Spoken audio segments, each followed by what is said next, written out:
2025 թվականի առաջին եռամսյակում Հայաստանի ՀՆԱ-ի աճում ամենամեծ ներդրումն ունեցել է ծառայությունների ոլորտը։ Այս մասին ասվում է Եվրասիական զարգացման բանկի շաբաթական մակրոտնտեսական ակնարկում։ 2025 թվականի առաջին եռամսյակի արդյունքում Հայաստանի ՀՆԱ-ն աճել է 5.2%-ով։ Ֆինանսական գործունեությունը, տեղեկատվությունն ու կապը, անշարժ գույքի հետ կապված գործարքները, ինչպես նաև շինարարությունը տարեկան կտրվածքով ավելացել են համապատասխանաբար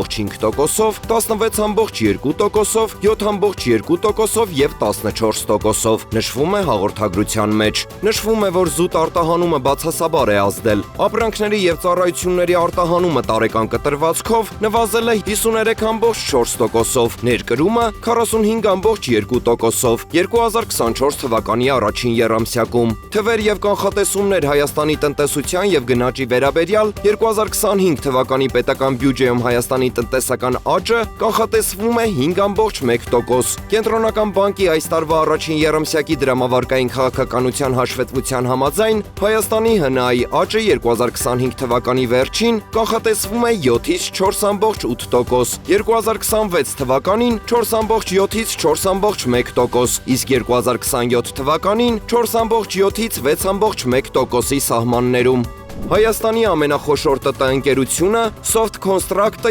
2025 թվականի առաջին եռամսյակում Հայաստանի խոշոր հարկ վճարողների ցանկում զբաղեցնում է 10-րդ հորիզոնականը, վճարելով 4 միլիարդ 113 միլիոն դրամի հարկ ու տուրք, որից 2 միլիարդ 36 միլիոն 70 հազար դրամ եկամտային հարկ, զբաղեցնելով առաջին տեղը և հանդիսանալով երկրի ամենամեծ աշխատավարձային բյուջե ունեցող ընկերություն։ Soft Construct ՓԲ-ի գործունեության հիմքում պատասխանատվությունն է, թափանցիկությունը և արդյունավետ կորպորատիվ կառավարումը։ Ընկերությունը ոչ միայն խոշոր հարկատու է, այլև կարևոր դեր ունի Հայաստանի ՏՏ ոլորտի և տնտեսության զարգացման մեջ, ապահովելով հազարավոր աշխատատեղեր և ներդրումներ։ Հայաստանի տնտեսական ակտիվության ցուցանիշը 2025 թվականի հունվար-ապրիլ ամիսներին նախորդ տարվա նույն ժամանակահատվածի համեմատ աճել է 4.4%-ով։ Այս մասին տեղեկացնում է Հայաստանի Հանրապետության ֆինանսների նախարարությունը։ Ըստ այդմ առևտրի շրջանառությունն աճել է 5.2%-ով, շինարարությունը 15%-ով,